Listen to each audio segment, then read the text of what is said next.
awesome. Welcome There to she Simulation is. Pulse Live. We have a very special guest here today.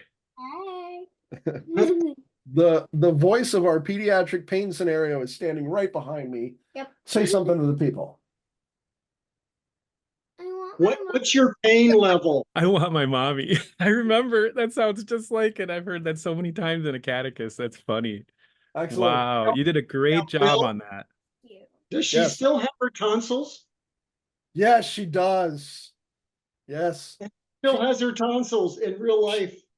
She is an excellent actress. She acted as a child who was a year younger and still had their tonsils. So she did a great job. Fantastic. Excellent. You're famous in Acadicus. That's right. That's right. Last day of school today, so they were Yeah, They I've got got exciting. one like that too. Yep. Yeah. Last day. Exciting starting, times. starting middle school next year. Oh Wow. boy. Very man. cool. Gonna be interesting. So My grandkids have one more week left up here in Maryland. oh, okay. Right. It's interesting because some places go a little longer, and then like down in Florida, they're out earlier, and then they start in like earlier in August. Like we start the right after the September 1st. Yeah. But down in Florida, they start in like mid to early August. So you are tall. Wow. Wow. You're sitting. Hey, John, we have Mitch attending if you just want to throw him I onto would, the. yes. Here comes Mitch. Thank you for coming. and He's saying going to stop coming if we keep putting him up here. He's going to like. Excuse me. He's going to be a Listen. co-host. They're going to Like- be a co-host for sure. Me up Some here point. every time. Well, I've got some exciting news to share today. This is a very special day. This is June 7th, 2024, and this is 10 years to the day that we started Arch Virtual. This is the day. So 10 years in business. That is And awesome. if y'all don't mind, I wanted to share a couple images to kind of tell a little story about how this all got started. And then we can turn it over to questions and we can do whatever we want. But I just wanted to share a few things. So I'm not sure if anybody is aware of this, or who's all aware of this. Let me move this out of the way. But Candy and I were practicing, we're both trained in architecture, and we were practicing. We each got our master's degrees in architecture at UW-Milwaukee, and we're practicing and started using virtual worlds initially for the visualization of building designs, because it's way easier if you can put on a headset and you can stand inside of a building. You can really understand it much easier than you can if you're trying to read blueprints. Like that's really, difficult to do. So we saw the value right away. And at the time, we got one of the first few hundred Oculus Rift Kickstarter headsets and started sharing all of our stuff online. And there was nothing for anybody to do with these VR headsets, right? Because there was no games, there was no content. They had just gotten released. There was only a few hundred of them out there in a while, or a few thousand. And so everybody was downloading our architectural applications. And so we got like an early start out of the gates with people really interested in like ArchViz and the things that we were doing there. And so we got commissioned to do the headquarters for Oculus. This is like Oculus right around or before the time that they raised with Andreessen Horowitz. So early days, they only had a few dozen employees maybe. And so we did their headquarters in VR. And then fast forward a few years later, Mark Zuckerberg and the team at Facebook, now Meta, acquired Oculus for $2 billion. And then Facebook had us come out and build a replica of their headquarters in virtual reality, which was a pretty incredible opportunity. Here on the left, I'm probably not supposed to be sharing this, but this was the visualization that we did on the left. This was in the headset. And on the right, we can see Mark, happily using the space. And we actually had the opportunity to go back in and do a 3D scan of the environment after the fact and compare the two. And they were pretty close. Like you can even see on the image there how close we got to that. But then I'm wearing my shirt right now. This is Oculus Connect 1. So this was in September of 2014, the very first Oculus convention. And on the left, we see myself with plus 60 pounds or so with Palmer Luckey. And, he had just started Oculus not too long before this was taken, and it was really, really exciting times. And the headquarters that Facebook was building was designed by world famous architect Frank Gehry, one of my heroes, and so I got to go out and introduce him to virtual reality. On the bottom here is Oculus's headquarters. Again, this is way before Facebook acquisition. This is a very small. At the time, they only had enough employees to fill like a third of this space, which to me I thought was like really ambitious. Like, wow, you guys think you're going to fill this whole space out? You're going to triple the size of your company? And boy, was I wrong about that. They ended up growing way faster than that, and ended up getting acquired and moving up to the Facebook campus. So that was pretty exciting. And then we started Arch Virtual, kind of recognizing that there was an opportunity to expand beyond architecture.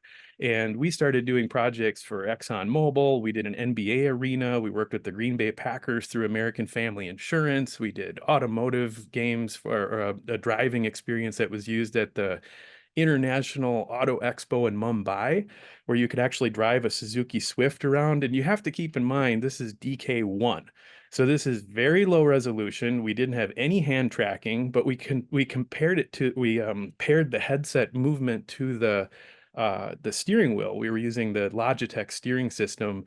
And so it was really fun. I still, to this day, I could never do the experience because I get so motion sick. And we were doing you're in a mountain track and you're going up and down hills. And we did industrial projects. We did projects for the American Society of Safety Professionals. And it was really exciting times. This was the first 5 years of Arch Virtual. So then around 2017 or so, 2018, we started getting into medical simulation.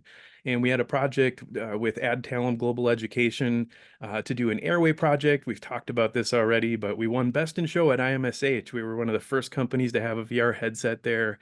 And after showing, VR to people all over the world, doing hundreds, maybe 1,000 or more demos at that point, I had never seen people so moved by virtual reality as I did when I was at IMSH, where, people were taking the headset off and they were just completely blown away.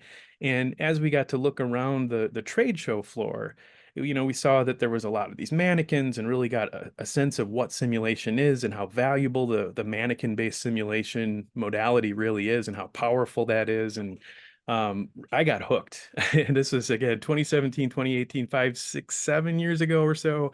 I got obsessed, and I'm to this day as obsessed with simulation as I was then. And we decided to build Acadicus.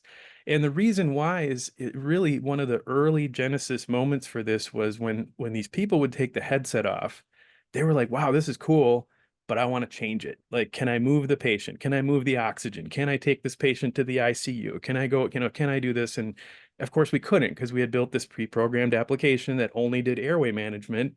So when we set out to build Acadicus, what happened was we had an architectural project that we called Immerse Creator, where you could build houses, buildings. We had doors, windows, walls, all kinds of stuff.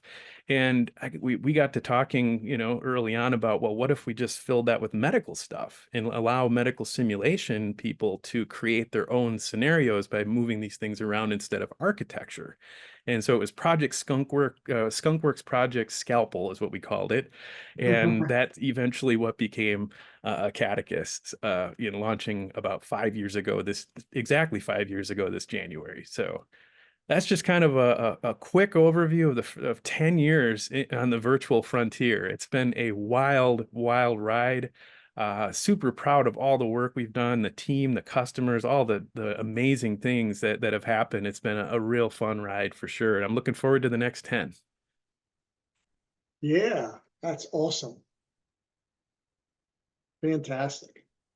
That's amazing. And John, it being able to do that and then go into and like take that fascination with simulation and then start to create that within Acadicus, like, really cool. I know that's what sold me. What sold me was how flexible it was and how easy it was then to kind of like you said, move things around and put things where I wanted them and those kind of things.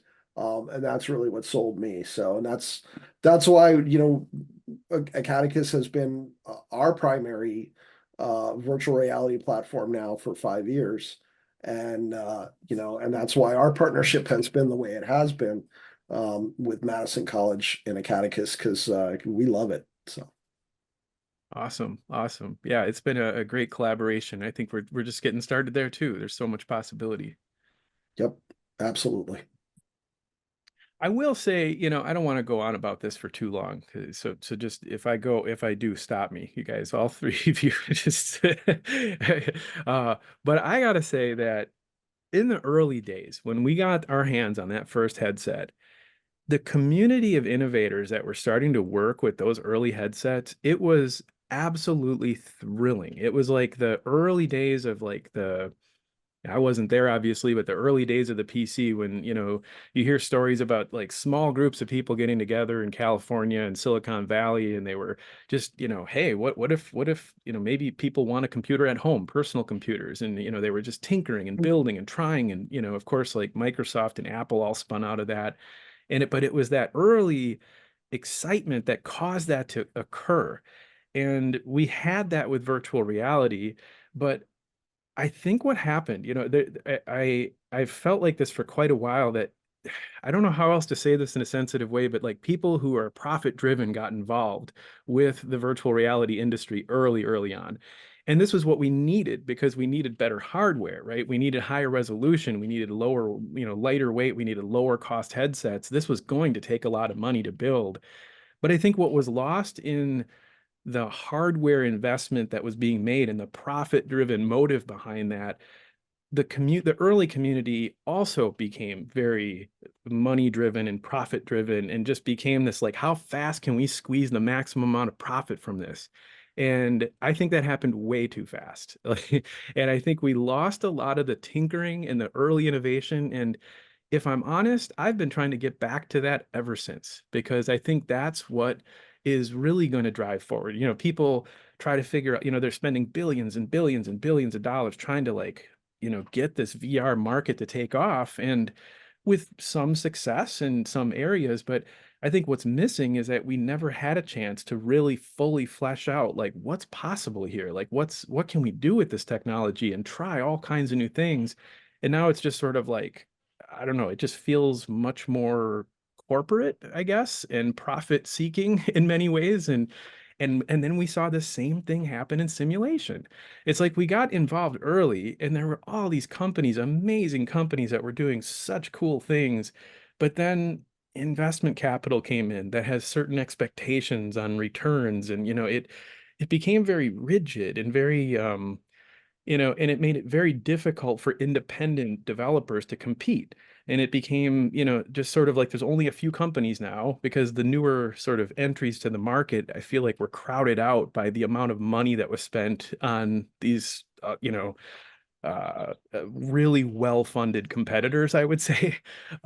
So there's nothing inherently good or bad about investment. Again, I think we needed that in order for this to happen. If we didn't have that, we wouldn't have the headsets that we have now. We wouldn't be where we are today. So there's like, I'm saying this cautiously, but at the same time, I'm just kind of inviting a hopeful optimism that we can get back to that tinkering stage, so we can figure out what's really possible. Because we didn't even scratch the surface yet, like, of what you can do with VR.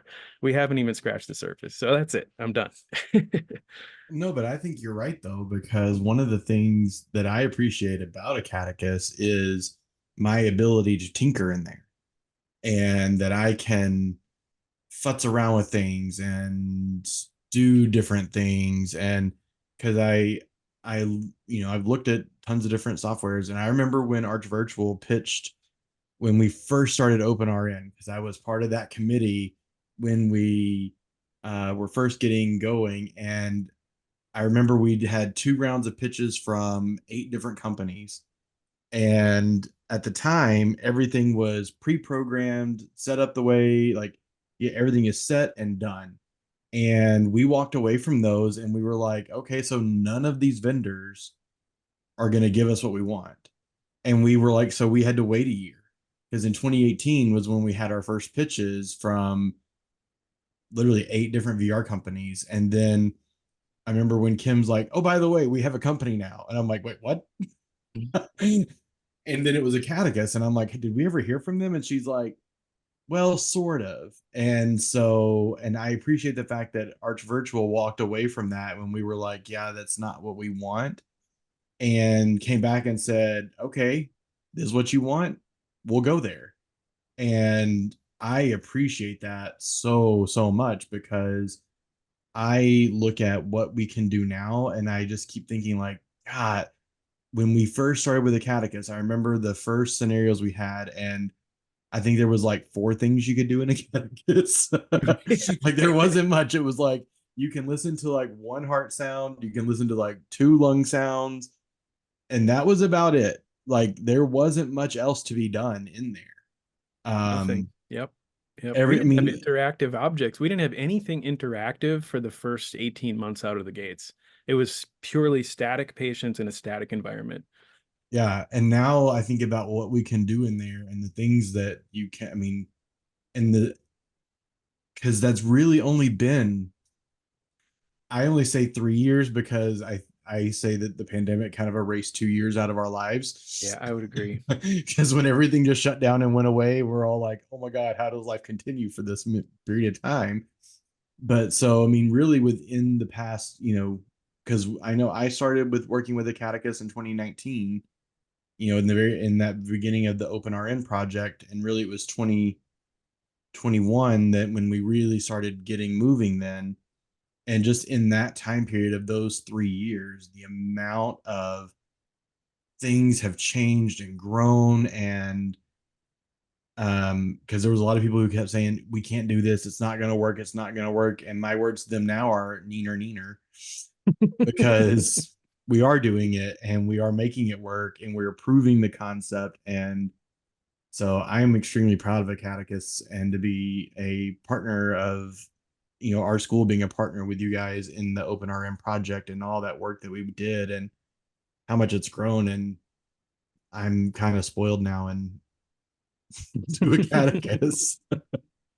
We appreciate the collaboration too. It's been amazing. And again, there too, I feel like we're just getting started in so many ways.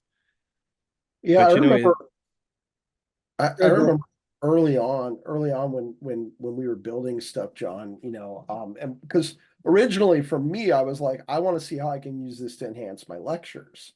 And like, how can I make my lectures better? How can I make those things more interactive so that my students aren't like, oh, here comes the plastic heart again. So I wanted to make that more interactive. So that's where it sort of started for me. But then I remember, when the pandemic did come along and we started talking about like, how can we sort of pivot some and utilize this more for some simulation? And that was like that, because that question came down from our upper management. That question came down from Shauna Carter to Carly to me and to us as then a group, is like, how can we do some pivoting and help make it easier to do some of that simulation that we needed to do? Would this be a good tool for that?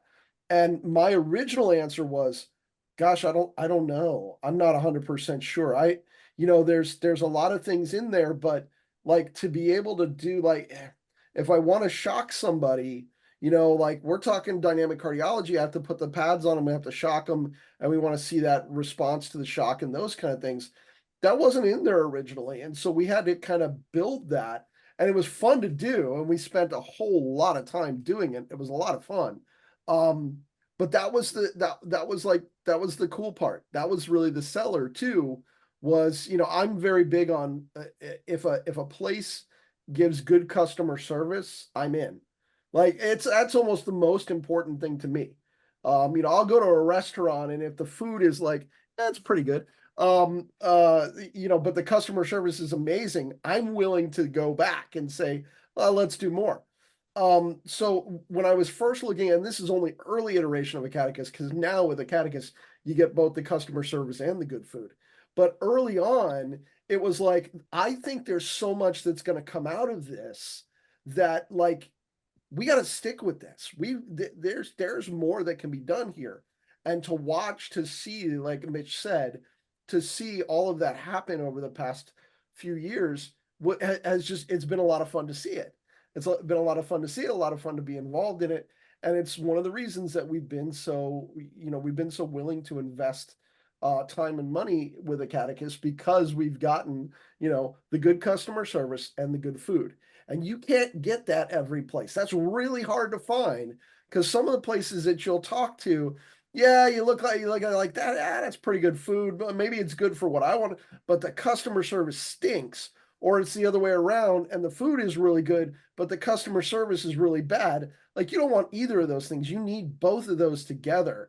And that's why I'm still here, and that's why I will continue to be here, because it's the best of both worlds. So cheers to 10 years of Acadicus. I think it's awesome. I'm so glad I got to be part of it for the amount of time I have. Yeah, it's been a blast, an absolute blast. And it just, I think the customer service, it's like that's kind of our whole thing, because if we're going to provide tools to let customers build content, you have to support those customers. You can't just give them a bunch of tools and just, here you go, ta-da, hope it works. Like, it's about like, no, what if we do this? And that's where the community of practice is so important. And one of the things we need to do is figure out how to collectively sort of get this outside of our bubble. It's like we kind of keep talking to the same people that get it, that are early innovators, but like, where are the other innovators? We need more.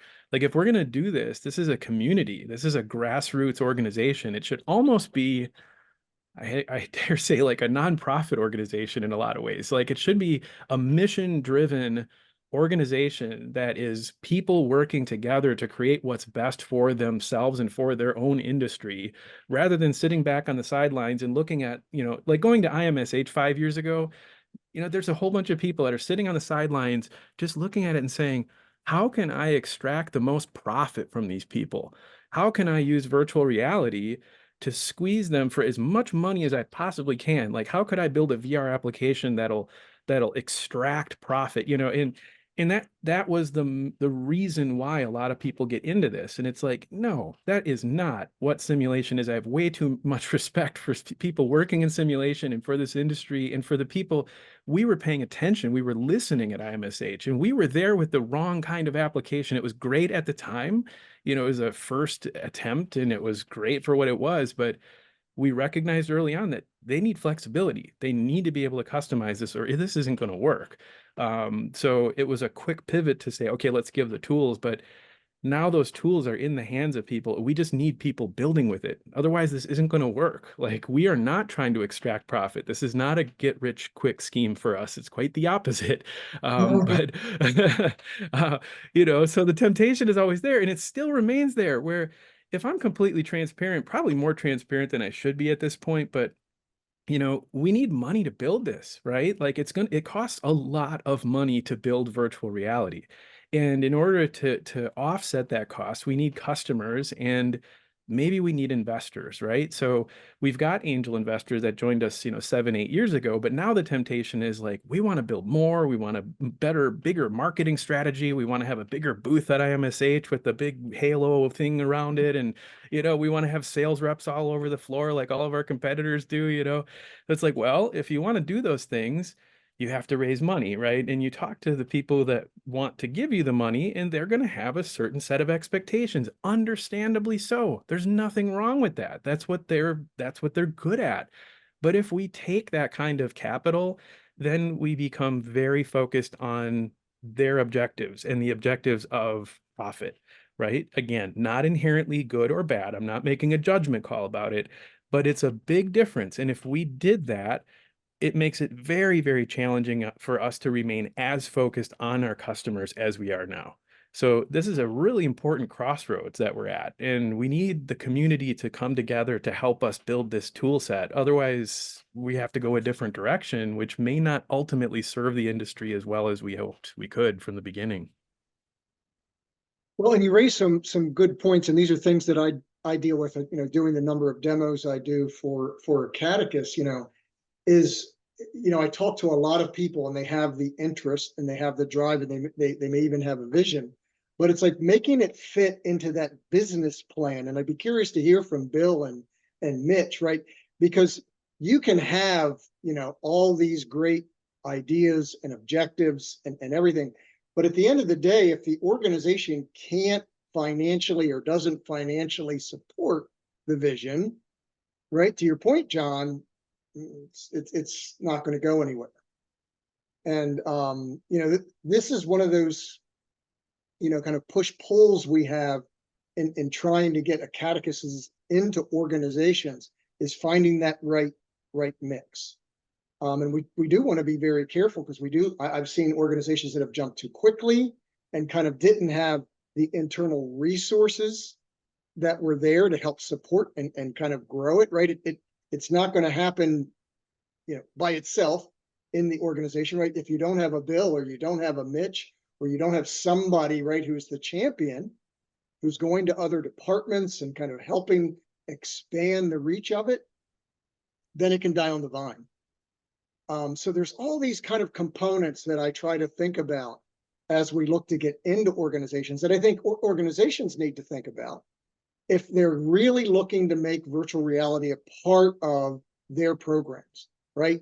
It's like 30 years ago when we were first bringing computers into healthcare, right? And initially, right, we would just get these terminals, and all you could do is look up lab results, and that was it, right? And doctors were just, I hate these things, and they're slow, and they, somebody's going to die because of this. And then, after a period of time, the more functionality that was added, and then there was proof that it saved time and could save lives, right? Then you could get some traction. And I think that's what we're waiting for, is that kind of impetus that says, whether it's in education or whether it's in healthcare, that this does something that we didn't see before, right? That students learn better. And we've seen some of this research, right? Students learn better, they retain better. We retain students better. We can give them experiences that we otherwise couldn't provide, right? It would probably be really difficult for Mitch to find the right kind of obstetrics, experience on demand whenever he needed it, right? Well, you just happen to be in clinical that day. Hopefully there's, one that will agree to have the students stand in there while this is happening even. I think I was lucky that I got to attend one on my whole clinical rotation when I went through school. Now we can put on a VR headset and they can experience that on demand, right? And there's this idea of these on-demand experiences that convert to education, that we need to make the money folks, or the financial folks, understand, actually convert to a savings. And if there's savings, right, then there's money to reinvest in other things. That's exactly right. 100%. Yeah, so there's this whole stack that, goes into making this happen. We're all here because we believe it, we've seen it, we've done it. But it's really kind of helping that picture expand into those business areas of the organization, to help them see that there's really advantages to doing this and having it there. Well, absolutely. And that's why when we first got involved with simulation, obviously we're way late to the party of simulation as a whole. This has been happening for 50, 60, 70, 100 years, depending on where you draw the line, maybe even longer than that. I think there's simulation goes way, way back. And, one thing that this industry has done a very good job of is exactly what you said, Rick. It's like, they studied, they published, I love the story about, there was a time when all the mannequins were sitting in boxes, right? Nobody knew what to do with them. And then people started experimenting and sharing and publishing, and that became a whole industry.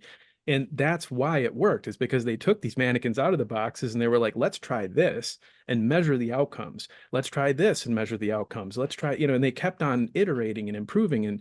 And so it's that tinkering, right, that got them to the point where they demonstrated that efficacy, and they could go to the dean and say, look, if we do this, it really does save lives. It reduces errors. And here's the body of literature that's peer reviewed that can demonstrate that.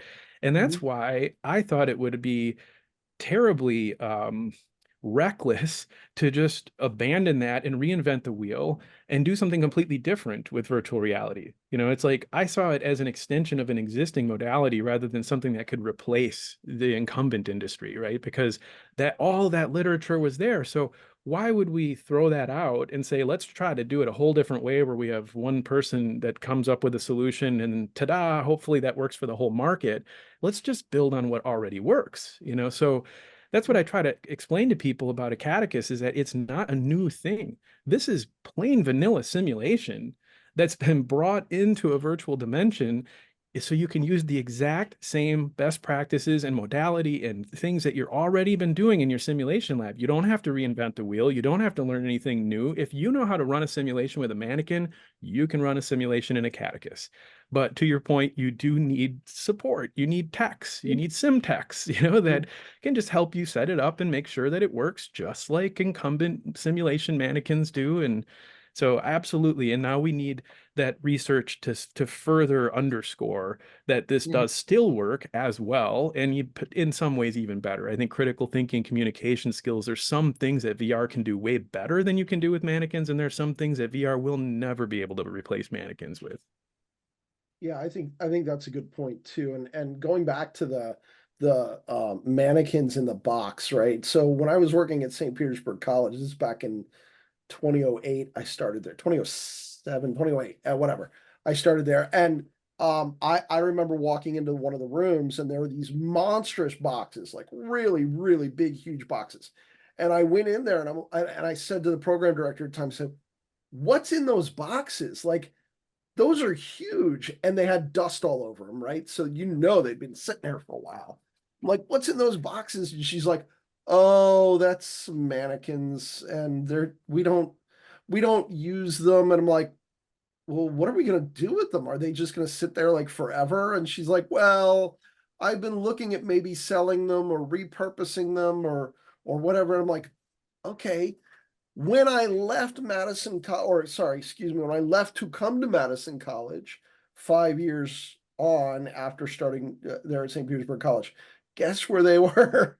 In the same boxes, in the same spot, just with more dust on top of them. They did a couple more layers. And that is the thing I think a lot of people fear when they try these new products, is like, I'm not going to get usage out of that. Now, you mentioned something that people like Mitch, myself, that we are the people that do it. And that's what the community and the community of practice should be all about, is those people that do it and how they do it. Right? Because one of the questions I get so much, and I have now a bunch of people from colleges all over the state of Wisconsin that now come and go, okay, what are you doing and how are you doing it? I want to see your lab. I want to see what you're doing. And the best thing that we can do as the doers, myself, Mitch, there's plenty of other people as well, is to sell that to other people. And I shouldn't say sell, because we don't sell it. I give it away. I want people, I'm like, come and see what we're doing. I could probably make a whole business off of like advising people on how to do these things. But what for me, it's, I want you to do what I'm doing. I want you to do something similar. I want you to start where I started 5 years ago and have the excitement that I have still when I go in and I do simulation. And we also have coming in, so this is a little off topic, but this week or next week, starting Tuesday, Wednesday, Thursday, and then the following week, Tuesday, Wednesday, Thursday, we now have a summer camp that's coming in to the XR Center. And what's one of the first things I'm going to start them off with? I'm going to start them off with drawing tools in Acadicus.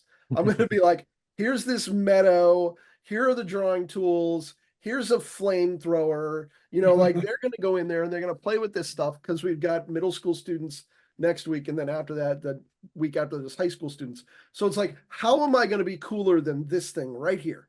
How am I going to be cooler than this? And that's what I have to do as an instructor. How am I going to be cooler than this? And the way that I'm going to be cooler than that is I'm going to let you do some 3D drawing in Acadicus. I have the ability to move things around and go, you know what? I want a flamethrower in the meadow environment. So let's get a flamethrower in here. Like, I'm going to have those things that we can enjoy, we can have fun with while we're learning all at the same time, because then as the lessons get harder and harder, the knowledge of virtual reality stays the same, and only, well, stays at that base rate and only continues to get better past that.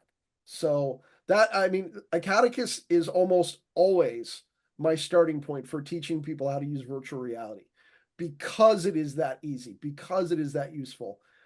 It's almost always my starting point for that. I'm like, okay, this is what you have to do first. And then we can play with all these other programs, but this is what you have to do first, and we have to learn it. And this teaches you everything. And in most cases, we can develop for whatever other instructors may be looking to do, and have done that, which is awesome. Yeah, absolutely. And the question that's always going to come up from a lot of people, especially other instructors, is going to be like, what can we do with my program? What can we do with my, with to align with my curriculum? Or, and that's the thing. It's like putting on the headset. Usually it's like before you put the headset on, there's resistance, right? Like, I don't know. I tried a Google Cardboard 10 years ago, and but once they get in the headset, generally speaking, you convert almost everything. They used to say like the headset is what converts people, right? No amount of words or description or images is going to do it. But if you put the headset on, you're like, okay, got it. Then the problem becomes the other way around, where you've got to try to contain all that enthusiasm because they want to do a million things. You know what I could do? You know what I could do? What if we do this? What if we do that? And it just becomes this like crazy array of all these different possibilities. And now you have to try to bring it down to like, back to Rick's point, like, what's the business case? What's the outcomes? What's the, what are we going to try to achieve at the end of the day? Because there's nothing that frustrates me more than just blue sky brainstorming that never becomes reality. I'm a big fan of brainstorming and blue sky thinking and let's try this and let's try that. But at the end of the day, we have to have traction. We have to get this down to reality, and we have to demonstrate that it works. Otherwise, other people aren't going to really see that value. You make a great point there, Jon. I think that is one of those hurdles that we have to get beyond, because it is easy to lose people in VR and have them have these wonderful, great, ideas. But if that can't be brought down to something real, right, where they actually kind of get an objective met, right, then people lose interest. And it's like, well, that's fun. And it's great. I love walking around on Mars, but what am I going to do on Mars? How am I going to use this? What does this really mean? They don't think about, Bill's teaching, cardiac meds on Mars, but they get lost in that, right? And they can't kind of narrow it down to, how can I make this matter, right? And Bill's organization's thinking, Mars, well, wait a minute, a biome on Mars, let's use that for our agricultural class or our biology class, or, and take some of those concepts that we're teaching anyway and bring them into this really vivid visual 3D environment. And that's where you can take those huge ideas and make something real out of it. Yeah, and there's two things in that, Rick. So one is, because one of the questions that we got very early on is, how are we going to cost share, right? I mean, if we're going to be developing all these really cool things and all of that stuff, like, where's the money going to come from, and how are we going to do that? And so we really did early on have to say, okay, this is great for medical simulation because that's what we use it for more than anything else. And we know that there's a lot of money in medical simulation, and that's great. That's good. We that's still our primary. That's still our number one. But at the same time, we had to go, okay, HVAC could use it for this, and botany could use it for this, and architecture. And so we started listing out and naming these different places that could use it.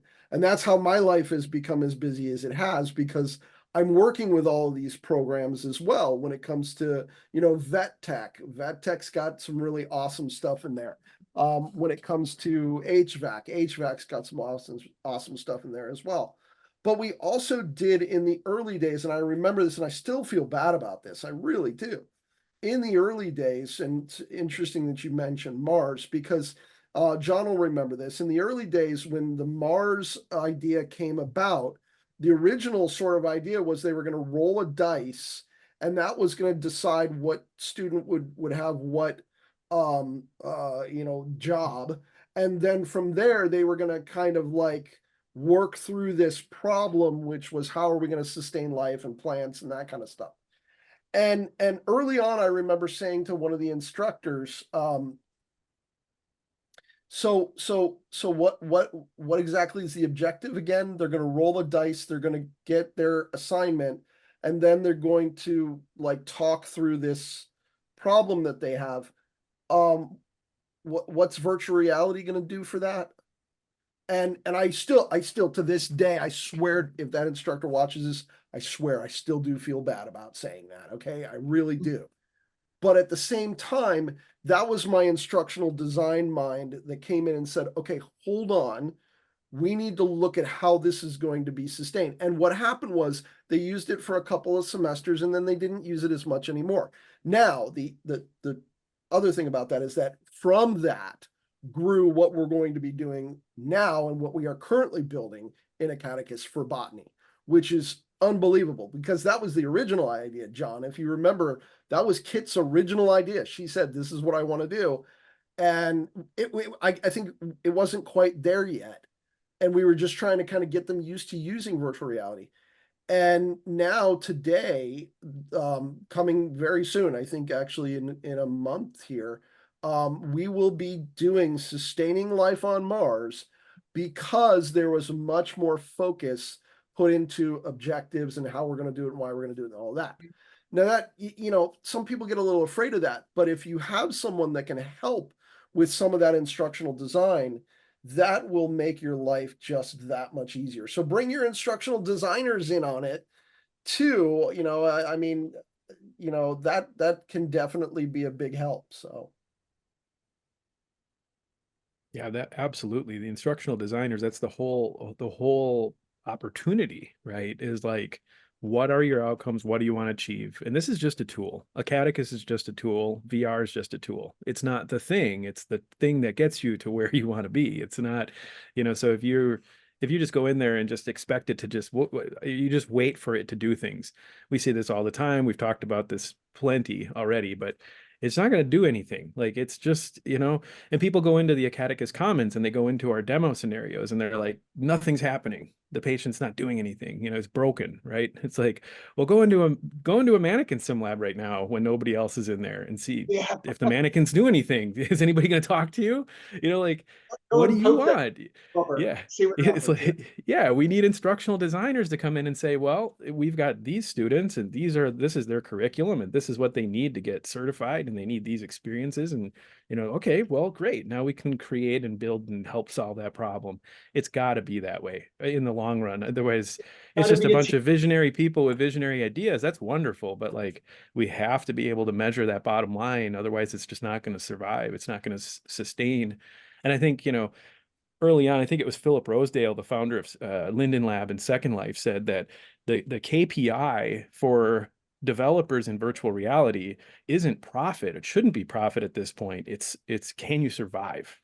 That's the thing. It's like, survive long enough for these use cases to become demonstrated where it becomes irresponsible not to do it at some point, right? Like, eventually you demonstrate it enough where it's like, this works so much better than the incumbent way that we've done things that it's recklessly, you're missing out if you're not doing it.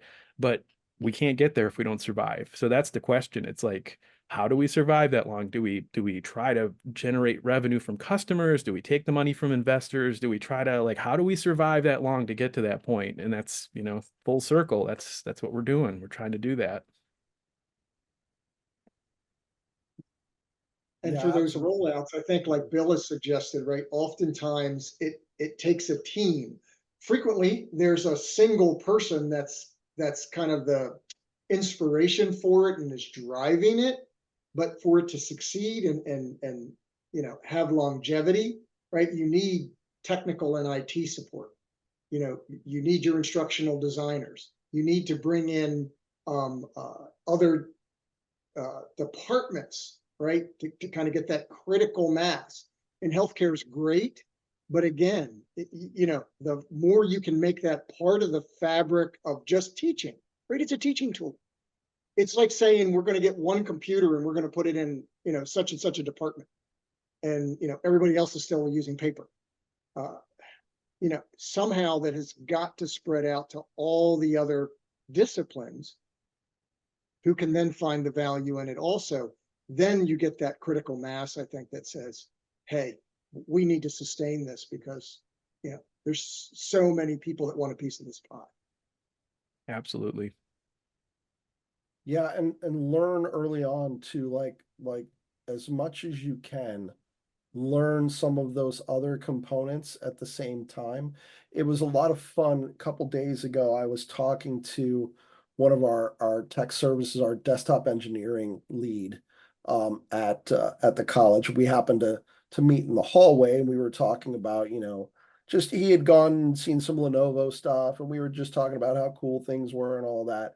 And he and I were speaking the same language. Now, 5 years ago, I don't think I would have known that language. Like 5 years ago, I was kind of like, I knew some of the teaching distance and stuff like that. I was real good there. But when it came to virtual reality and knowing what what graphics card I had to have and why and all of those kind of things, I was still new to that. And I took the time to learn. I took the time to get an idea of what it was. And now people are coming to me like I'm some sort of expert. And they're like, oh, hey, there's Bill. He knows what he's talking about. And I'm just like, well, I know what worked and I know what didn't work. Okay. I can tell you that. I can tell you, like, we tried this and we tried this and it didn't work. And here's why it didn't work. And now we've pivoted towards this. And this is why this is working better and those kind of things. And, and I spent so much time testing this and testing that. And does this computer work? Does that computer work? Which headset seems to be the better? Which one fits better? Which one is, I spent a lot of time doing that. And I like that people will come and ask about that because I'm more than happy to talk about it. But, just having that curiosity and like coming at it with that level of curiosity, like we did originally with simulation. I remember when simulation was the dumb mannequin that you'd throw it on the ground and you had to make something up completely, or you had your student from the other class that would come and act as a patient, something like that. And you just had to make a whole lot of stuff up, but it was fun and you had a good time with it. And you came up with all these scenarios and these ideas and you put them all together. And then you're like, okay, do I have the stuff I need in order to make that work? And that's the same thing here. It's exactly the same thing. The people who enjoyed putting together those simulations are the same people that enjoy putting together these simulations. And now I'm in the do we have a more dedicated space, or do we have a more like laptop based where we're able to move around a little bit more? And those are discussions that we're having with our regional campuses. So like those things are still always ongoing. And you have to have the patience for it and you have to be able to enjoy it. And really, there are a lot of people out there that will. There are a lot more creative people than I out there that can do all kinds of like really amazingly creative stuff. And I go, oh, wow, that's really neat. So they're out there, and they can do it. They can do it. They may think right now, like, I don't know, but you absolutely can. Absolutely. Curious, Bill or Mitch, have either of you, I'm sure you have, right? You've done things like open houses. What kind of things have you done internally in your organizations to kind of spread the word, so to speak, that this kind of resource is available, and let's talk about what you might be able to do with it? Oh, I threw a question out at him and now. Didn't prep him for that one. So I've talked so much. Mitch, you go ahead, and then I'll be happy to say what I do. I mainly have people, they come to me.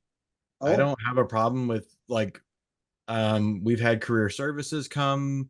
I've literally had general studies. I've had our business studies. And not only that, but then other colleges, because I've done presentations across the state and country talking about virtual reality. And especially now that I have data, because this was our first year with having a VR lab. And we have found a 10% increase in student persistence from first to second to semester, from second to third, and third to fourth. So Wow. in each semester, we've had a 10% increase in persistence across students.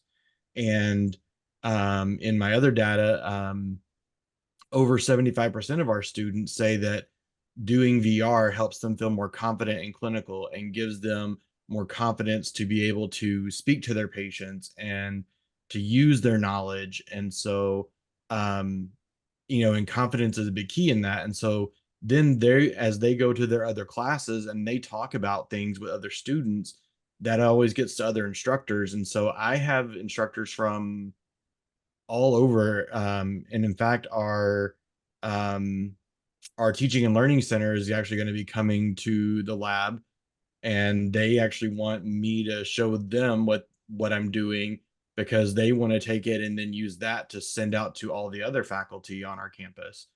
And now that we're opening 2 more labs, because I just secured funding for a third VR lab now, and then we're opening our fourth and fifth labs next semester or next year. So we will have a total in our health science division of 6 labs. Wow, That's that's amazing. amazing. That's awesome. Yeah. Incredible. Yeah. Got a Carly and I have gravitational taken the pull. approach. Oh yeah, absolutely. Congratulations, Mitch. That's fantastic. That I love hearing stuff like that. That's really cool. Mm. Carly and I have knocked on doors, and that's that's not even being like hyperbolic. We've knocked on doors. We've gone to different places and different programs and gone, I bet this program would benefit from this. And then we go and we find the program director and we talk to the program director. And then we have the program director have a meeting in the XR Center. We say, oh, you're having a meeting? Your meeting's coming up and, like next month or whatever. Why don't you have it in the XR Center? Why don't you come on in? You can use our equipment. We got 285-inch TVs. You can have football on one. You can have, whatever. Well, that's what I would do. But I did watch Monday Night Football one time in the lab. I swear I did. We had our art class and the Bills were playing and I had to watch it. But we knock on doors. We have people come in. We have them have their meetings in the XR Center, and then they have their meeting, and then we just ask that we get the last like 30 minutes. Let us just show you some cool stuff in the last 30 minutes, and then I do the same thing with them that I do with people that are starting off in VR.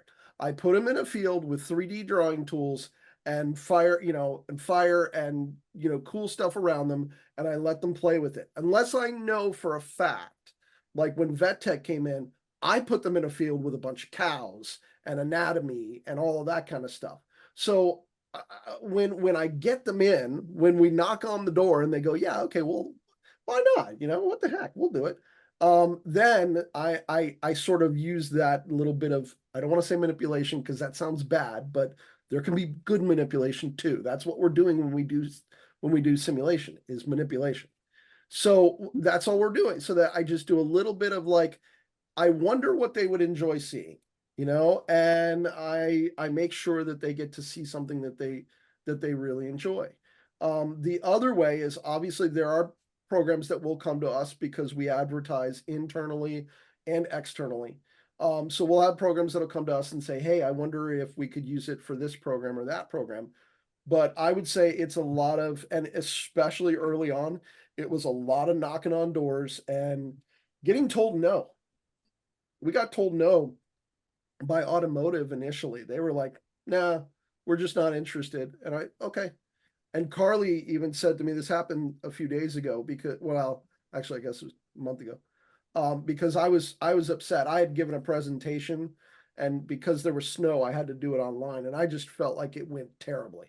I'm like, I wanted to get them into the headset. This went awful. Now they did come back and they did go, that was a really great presentation. We enjoyed it. And I'm like, really? Because that was the worst one I ever gave.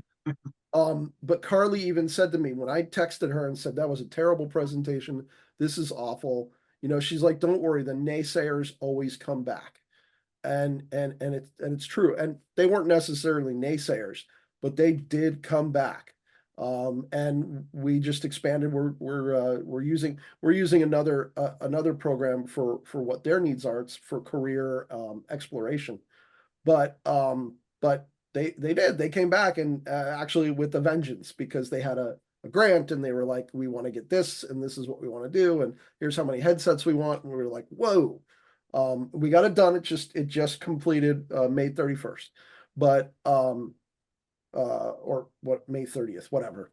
And so, you know, a lot of knocking on doors, a lot of being active about it, a lot of going to places, and then not being afraid to have the conversations with tech services and to say no. Because I Yeah. said no quite a few times. Yeah. Yeah. Absolutely. Yeah. Well, you know, and people probably wonder, if they're exploring all the content packs in Acadicus, why is there renewable energy? Like, why is there a windmill? Why is there an engine that's animated? By the way, there's an engine that's animated where you can see the internal function of the, you know, there's all this content that has nothing to do with medical simulation. And that was all sponsored by Madison College with the goal of inspiring these programs. Because if you're going to put someone in a headset and there's not an existing application that aligns with their goals, you know, they're just going to go, I don't know, I don't get it, you know. But if you put them in there and they get to scale, you know, a giant windmill, and they're getting inside the engine and they can see I think the whole internal functioning of the turbine is also in a Catechus. So all that content is something that's relevant to what they're looking for. And then you get to that moment where they're like, oh, you know, what I could do is I could do this and I could do that. So I thought that was a brilliant strategy, you know, from Madison College to like, and it wasn't that expensive to take content that we could get that's existing. Like, we didn't build all this stuff. Like, there's a ton of third-party resources like Turbo Squid, where we can go out and find existing third-party resources that are designed to be used in this way. You know, that's why that people are building those libraries of content, and we can leverage that and bring that content in and hopefully inspire them to continue to use it in their program, or to start using it in their program. And I Well, just recently had Biomed. They actually reached out and they were like, what can we Oh, do? wow. And so, and because they repair heart monitors and things like that. And so Uh-huh. they want their students to learn like how, you know, the electricity flows through the heart and then how that interprets onto the screen. And so we're actually taking now and we're building content for Biomed, and I built a dental scenario. And so we're actually doing medical emergencies in dental offices now, built radiography, like, and I think the big thing is for us has been uh getting, like, when people see it and they're, and especially when we can talk about the increase now in persistence and how our students are doing better, that's your big key, because that's you got to it. tell them what's in it for them, not Yep. just what they can do, but why should you spend the time and the effort and the money on it. And now being able to tell that story to people, and like that's how we're getting funding, um is, especially right now when money is tight in education and you have to prove your point. And so being able to help people see the why is big. Yeah, that's absolutely the key, because it's like they see it as, well, we got to buy all this new stuff. We have to spend all this new money. And it's like, we're cutting our budgets. We don't have more money, we have less money. So we really have to make that argument that this is the path to spending less money. You know, you don't have to spend as much money if you can do these things in the virtual world. It's the incumbent Blockbuster to Netflix story, the digital revolution, you know, the digital transformation that occurs once you get into that virtual world. Everything is less expensive, more capable, more realistic. You know, there's all those new possibilities, but you have to be able to show that ROI, and be able to demonstrate that you are saving money with this technology. Even though you're spending, you're actually ultimately saving. So, well, we're at the top of the hour. We made Yeah. it. That was Went by Simulation fast. Pulse Live, 10th year anniversary of Arch Virtual, the developers of Awesome. Acadicus. Super exciting day. So, all right. Well, thank you all for joining. Mitch, I'm going to make you a panelist, by the way. No pressure. You're here all the time. You are a panelist. You should be officially mentioned, you know, if you're game, you know, we really appreciate you joining. This is fantastic. You always share great insights, and obviously all you guys, this is great. I really enjoy this and look forward to it. We're getting better at it over time too. You know, when we first started, it was a little, what is this thing and who is it for? And You know, our audience is asynchronous most of the time, unfortunately, so we don't get real-time feedback. But you know, people do watch this, you know, and eventually it has a longer tail. People watch it over time, and so I think it's a great opportunity. But I want to get the word out. Maybe one of these days we'll have one of these events about figuring out how to get outside of our bubble, because we're talking to each other about this, but we got to talk to the world. We got to bring this out to the world and show them what's possible. So Yeah. next. But I suspect we won't be hearing much from people for the summer months, especially this time of year. There's a lot of people that are really busy right now, finishing up the semester. So cool. Until next Friday. Fantastic. See you all. See you. Nick, I'll get back in touch with you about getting together next week. What was that? I was going to get together with Mitch next week. Oh, okay. I good. asked him for some help on a new project that I'm working on, and Right on. I need some insight on how to do something in a way that I've not ever done before. And Cool. so we got to get together and chat about something. Yeah. If you're willing to share that in the community of practice, Mitch, I think that would be great. If not, no pressure, but if you're willing to share that in the community of practice, that could be really helpful, because there might be somebody thinking the same thing, going, I'm trying to do this, and it might be the same thing. Who knows?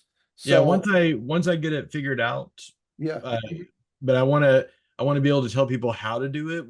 And Yeah. right now I'm still in the, what do I do? Love it. And so, yeah. And then I'm excited to be able to have, in 2 weeks, I'll have data for you guys, because I built the blood scenario. And so we're going to compare the same exact quiz that we've been giving that students do terrible on to how they do on it now that we're doing it in VR.